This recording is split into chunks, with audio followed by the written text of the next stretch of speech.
Finding a great deal. Hey everyone, and welcome back to Story-Driven English. Have you ever felt that amazing rush? That little thrill, that spark of pure joy when you find something fantastic for a ridiculously low price? You know what I'm talking about, finding a great deal. It's like winning a small lottery, right? Well, today we have a story about exactly that feeling, following a guy named Alex on his quest for the ultimate bargain. It's a journey filled with hope, surprise, a very large piece of furniture, and maybe just a little bit of chaos. If you love stories that make you smile and help you learn English naturally, stick around.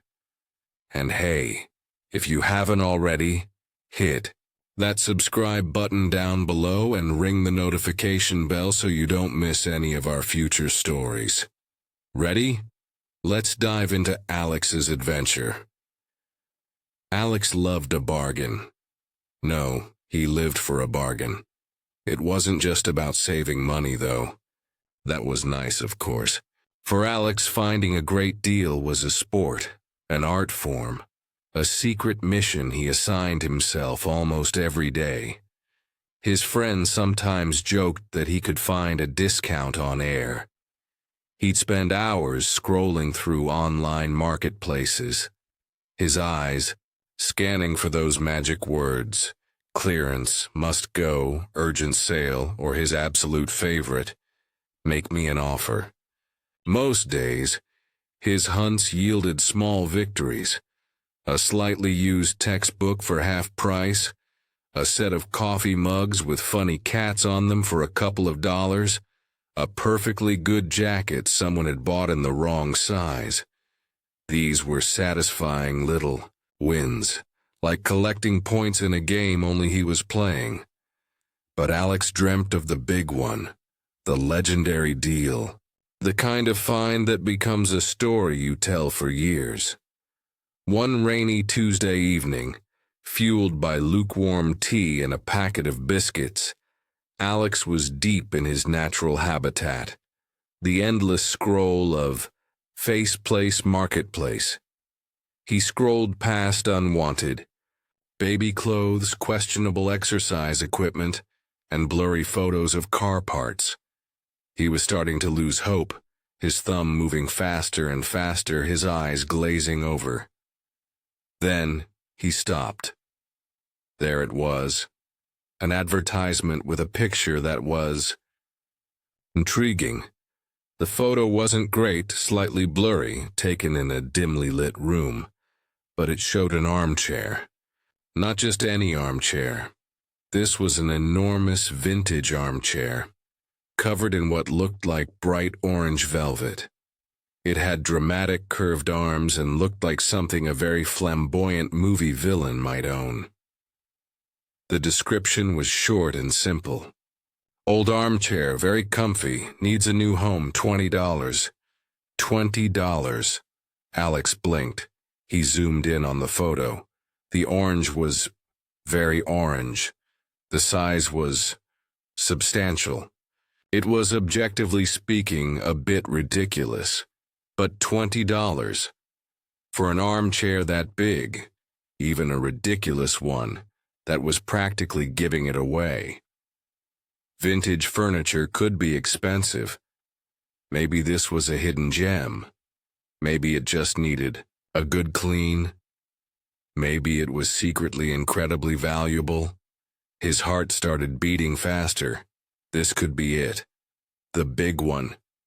He quickly typed a message to the seller, trying to sound casual, not too eager. Hi there. Is the orange armchair still available? I'm interested.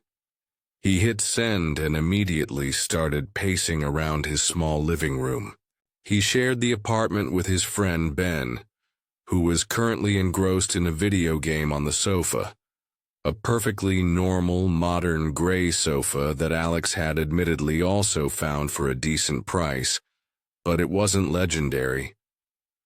Ben, look at this, Alex said, shoving his phone towards his friend. Ben glanced over, eyes barely leaving the screen.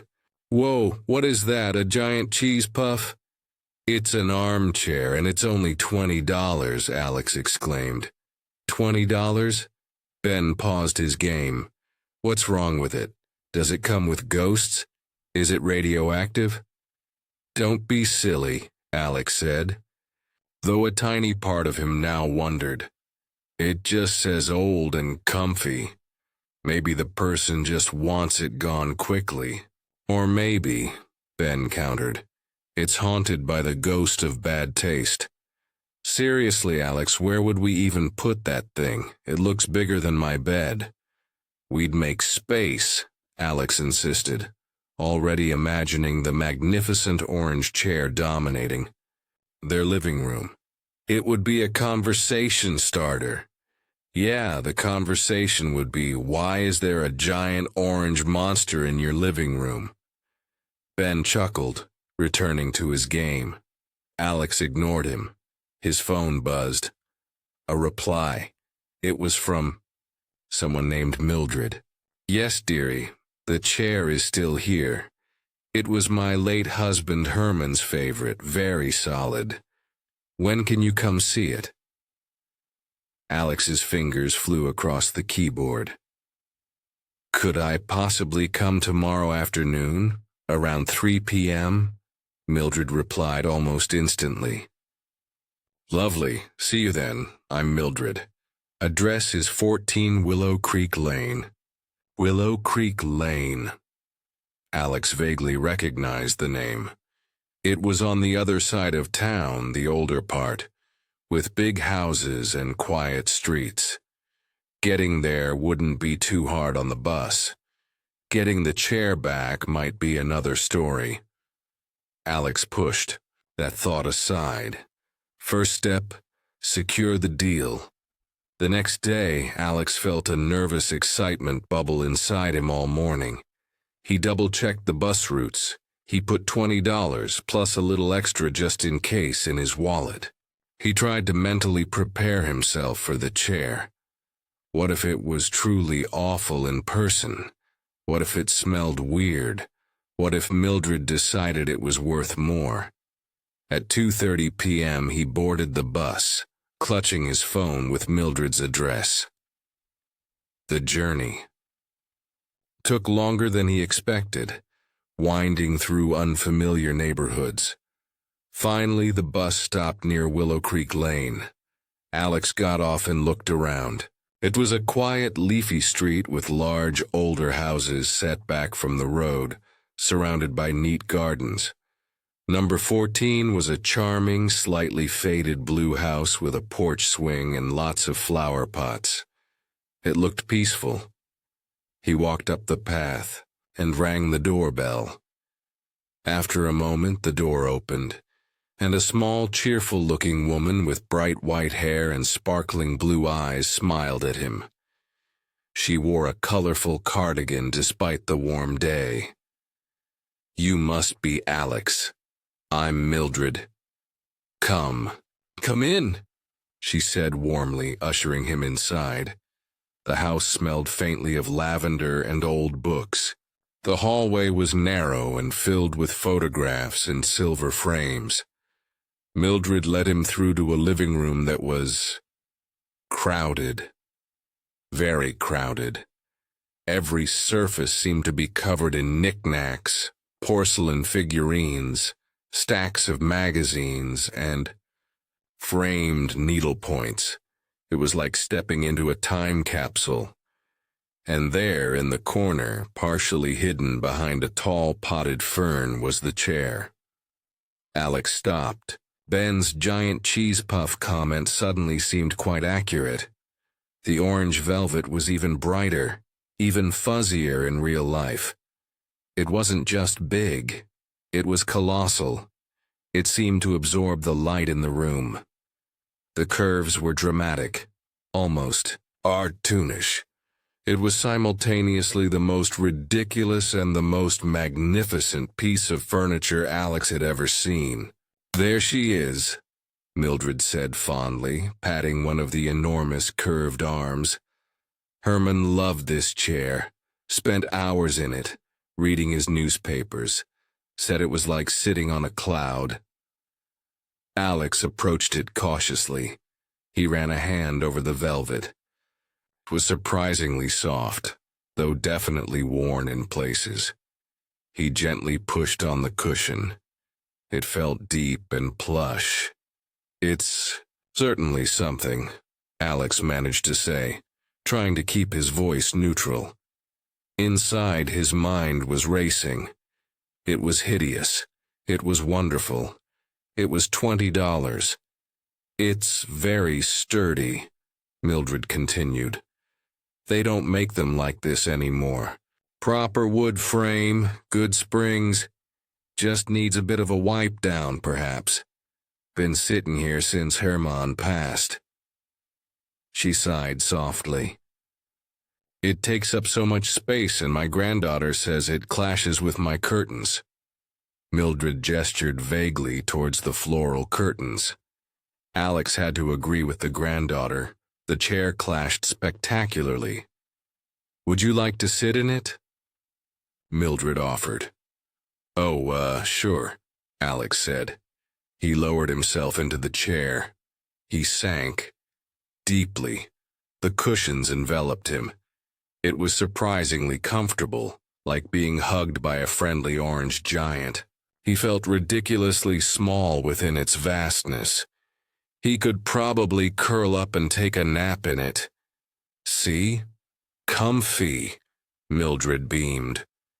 $20 and it's yours. Honestly, dear, I'd be happy if it just goes to a good home where someone will appreciate." "Didn't appreciate it?" Alex wasn't sure if appreciate was the right word. Maybe marvel at its sheer existence? But the deal, the story, he couldn't back down now. "Okay, Mildred," Alex said, trying to sound decisive as he struggled slightly to heave himself out of the chair's depths. "I'll take it. $20, you said? Wonderful." Mildred clapped her hands together. "Just wonderful. Let me get you a receipt." She bustled off to find a pen and paper, leaving Alex alone with the orange behemoth. He looked at the chair, then he looked at the front door, then he looked back at the chair. A sudden, cold wave of logistical dread washed over him. How exactly was he planning to get this thing home? He hadn't thought this part through, at all. He lived on the third floor of an apartment building with no elevator. He came here on a bus. The chair looked like it weighed more than he did. Mildred returned with a small handwritten receipt. Alex handed over the $20 bill. It felt strangely anticlimactic. He now owned the giant orange chair. "Right then," Mildred said cheerfully. "Where's your truck?" Alex swallowed. "Truck? Oh, I don't actually have a truck. I came by bus."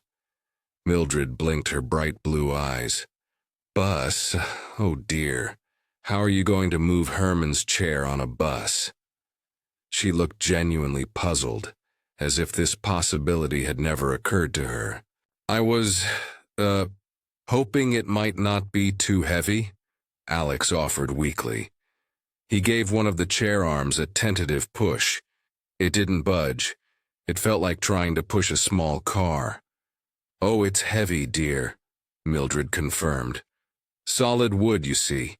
Herman always said it was built like a tank." Alex's heart sank.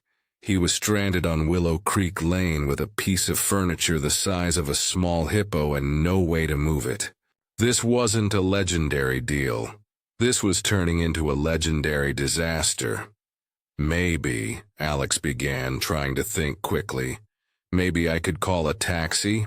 Like a van taxi?" Mildred tilted her head. "Do they take furniture? Might be expensive." Alex pulled out his phone, his hands slightly sweaty. He searched for local van taxi services, The prices quoted were significantly more than the $20 he'd paid for the chair.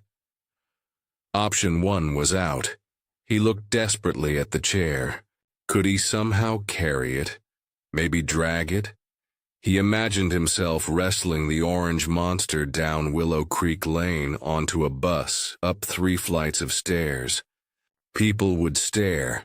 Bus drivers would refuse. His back would break.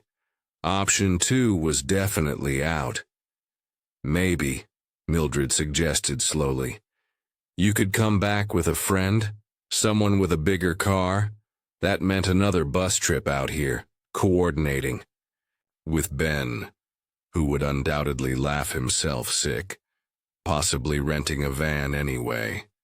It all seemed complicated and expensive, defeating the purpose of the great deal. Alex sighed, running a hand through his hair. He stared at the chair, feeling defeated.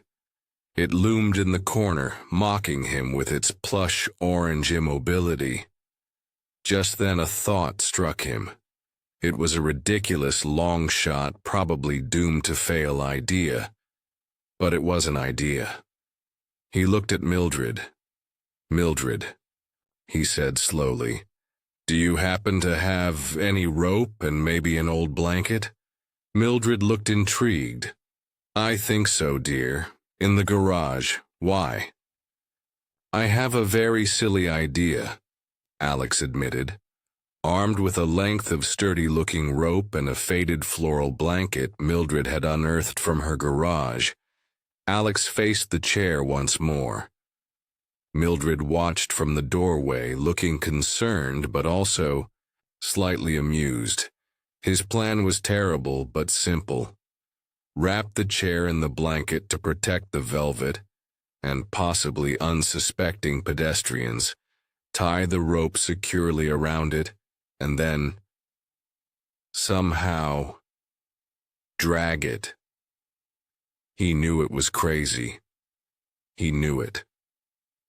Probably wouldn't work, but the image of conquering this challenge, of wrestling this bargain home through sheer willpower, was weirdly appealing. He draped the blanket over the chair. It barely covered half of it. He started tying the rope, looping it under the frame, trying to create something resembling a handle or a harness. It was awkward work. The chair seemed determined to resist. Need a hand, dear? Mildred offered. Maybe just hold this end? Alex grunted, pulling a knot tight. Together they managed to secure the rope around the chair's midsection. It looked even more absurd now, like a giant orange blanket-wrapped parcel tied with string. Right, Alex said, taking a deep breath and grabbing the rope. Here goes nothing. He pulled. The chair scraped, protesting across Mildred's wooden floor for a few inches, then stopped. It was incredibly heavy. Alex pulled again, straining, his muscles protesting. It moved another inch. Mildred winced. Oh dear, my floors. Sorry, Alex gasped, pausing. This was going to take forever, and he hadn't even gotten it out the door yet. He readjusted his grip, bent his knees, and gave a mighty heave. The chair lurched forward, bumped against the doorframe, and stopped again. Alex leaned against the wall, breathing heavily. He could feel sweat trickling down his back. Maybe, Mildred suggested gently, you could tip it onto its back, slide it. Alex looked at the chair, then at the narrow hallway. It might just work. With Mildred's help guiding it, Alex managed to carefully tilt the enormous chair backward. It was unwieldy, but slightly easier to slide on the blanket-covered back. Slowly, awkwardly, scraping against the walls, they maneuvered it through the hallway and out onto the porch. Success. Stage 1 complete. Now for the porch steps, the garden path, the street, and the several miles back to his apartment. Alex looked at the chair sitting on the porch like a stranded orange whale. He felt a surge of despair. Just as he was about to give up and call Ben for rescue and ridicule, a beat-up red pickup truck rumbled down Willow Creek Lane and pulled into the driveway next door. A young man with friendly eyes and flour dusting his t-shirt hopped out. He glanced over at Alex, Mildred, and the bizarrely wrapped chair on the porch and raised an eyebrow. "Everything all right over here, Mildred?" he called out. "Oh, hello, Dennis," Mildred waved. "Just helping young Alex here with Herman's old chair. He's bought it, but he's having a bit of trouble getting it home." Dennis strolled over, wiping his hands on his jeans.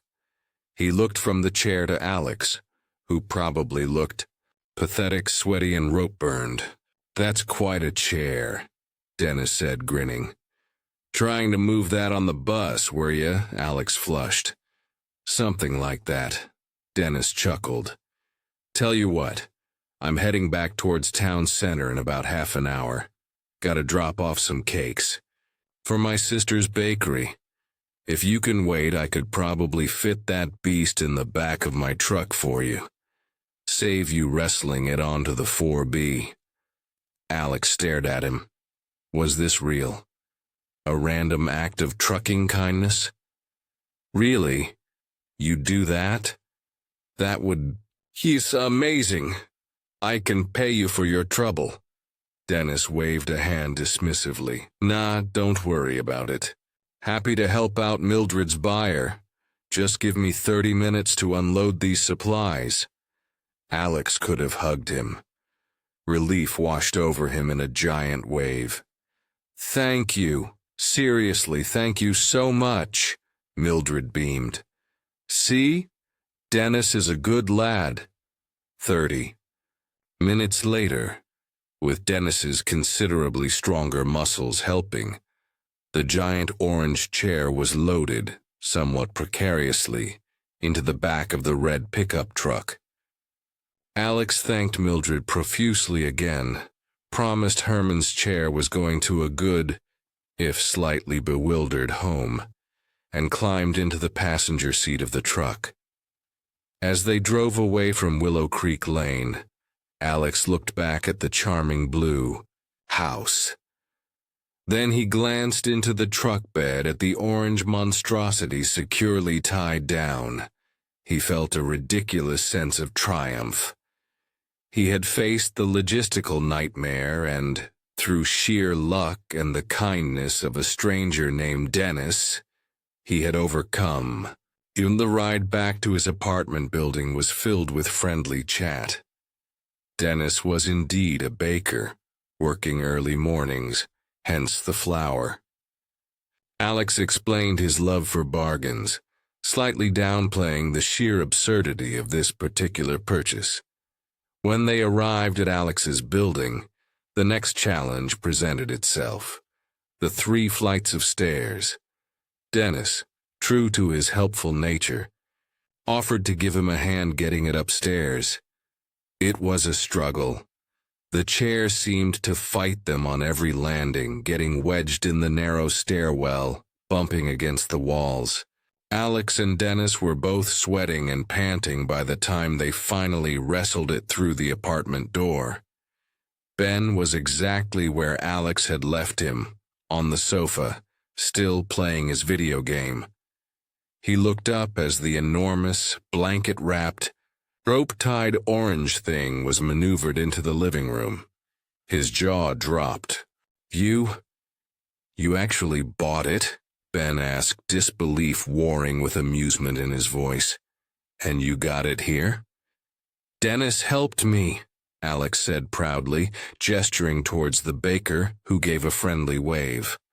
After thanking Dennis again and forcing a $10 bill into his hand for cake money, which Dennis reluctantly accepted, Alex finally unwrapped the chair.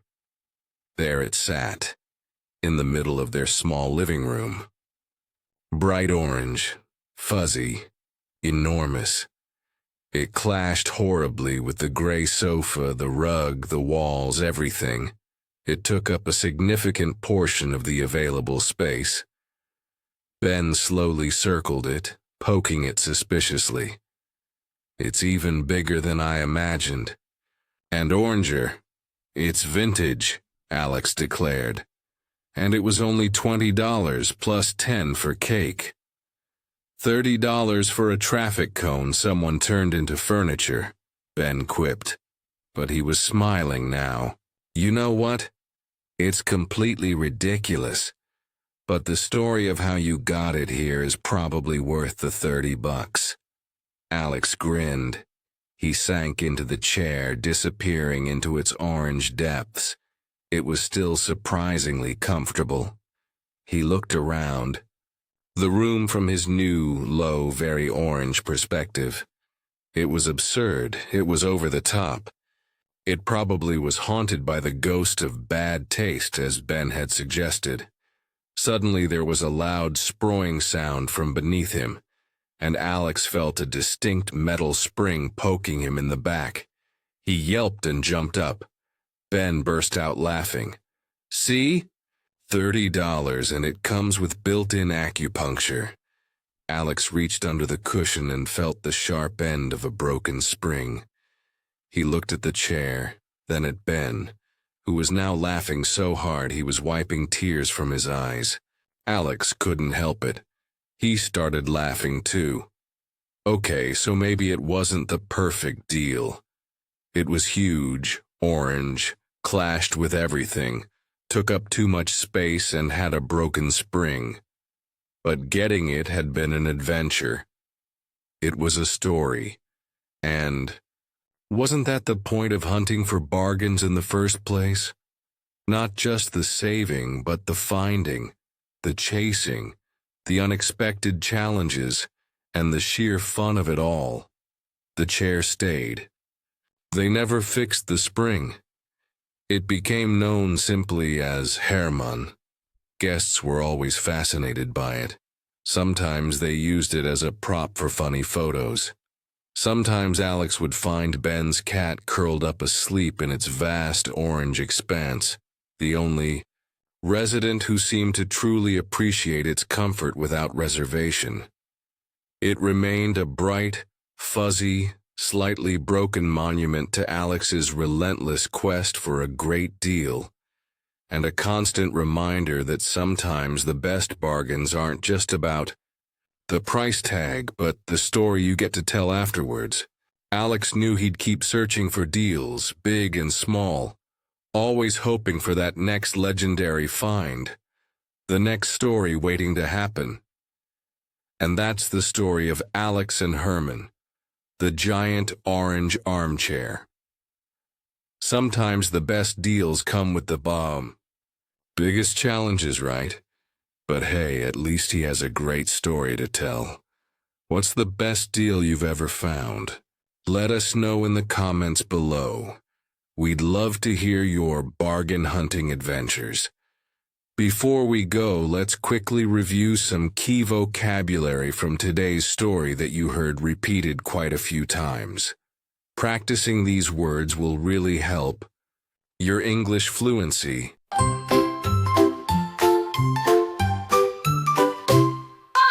Key vocabulary, repeated throughout. Bargain, noun. Something you buy for a much lower price than usual. Example, Alex loved finding a good bargain. Deal, noun. An agreement to buy or sell something, often at a good price, similar to a bargain. Example, he thought the chair was a great deal for $20 marketplace. Noun. A place where people buy and sell goods like a website, online marketplace, or a physical market. Example. Alex searched the online marketplace for a deals.vintage. Adjective. Describe something old but often valuable or interesting because it comes from a past era.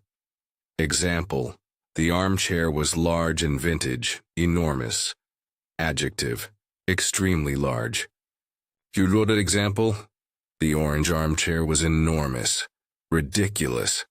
Adjective, very silly, foolish, or unreasonable. Example, the chair looked a bit ridiculous because it was so big and orange. Available, adjective, able to be bought, used, or found. Example, Alex asked if the armchair was still available. Interested, adjective, wanting to learn more about something or get involved. Example, he messaged the seller to say he was interested. Comfortable, comfy. Adjective, making you feel relaxed, physically pleasant to sit on, wear, etc. Comfy is informal. Example, despite its look, the chair was very comfortable. Seller, noun, a person who is selling something. Example, the seller, Mildred, was very friendly. Address, noun, the details of where a building is located. Number, street, city. Example, Mildred gave Alex her address. Suddenly, adverb, happening quickly and unexpectedly. Example, Alex suddenly realized how hard it would be to move the chair. Challenge, noun, something difficult that requires effort and determination to do. Example, getting the chair home was a big challenge. Logistical, adjective, relating to the practical planning and organization needed to make a complex activity happen. Example, he faced a logistical nightmare trying to move the chair. Truck, noun, a large heavy motor vehicle used for transporting goods. Example, Alex wished he had a truck to move the armchair. Struggle, struggling. Verb present participle. To try very hard to do something that is difficult. Having difficulty. Example, Alex was struggling to pull the heavy chair. Awkward, awkwardly. Adjective, adverb. Difficult to move or handle, causing embarrassment or discomfort. Example, they awkwardly maneuvered the chair up the stairs. Manage, managed. Verb past tense. To succeed in doing something, especially something difficult. Example, with Mildred's help, Alex managed to get the chair onto the porch. Finally, adverb. After a long time, typically when there has been difficulty or delay, in the end. Example, they finally got the chair into the apartment. Relief, relieved. Noun, adjective. The feeling of reassurance and relaxation following release from anxiety or distress. Feeling relieved. Example, Alex felt huge relief when Dennis offered to help. Apartment, noun. A set of rooms forming one residence, typically on one floor of a building. Example, Alex lived in an apartment on the 3rd floor. Conversation, noun. An informal talk between 2 or more people. Example, Ben said the chair would be a conversation starter. Probably, adverb. Almost certainly, very likely. Example, Ben thought the chair was probably haunted by bad taste. Worth. Adjective, noun. Having a particular value. Good or important enough to justify effort or expense. Example, Ben admitted the story was worth the $30. Alex spent adventure, noun. An unusual, exciting, and possibly dangerous activity or journey. Example, getting the chair home turned into quite an adventure. Try using some of these words this week. And if you enjoyed today's story and want to keep improving your English with us here at Story Driven English, please give this video a thumbs up. It really helps the channel. Share it with any friends who are also learning English. And, of course, if you haven't subscribed yet, click that button and the bell so you get notified about our next story. Thanks so much for watching, keep practicing, and we'll see you in the next video.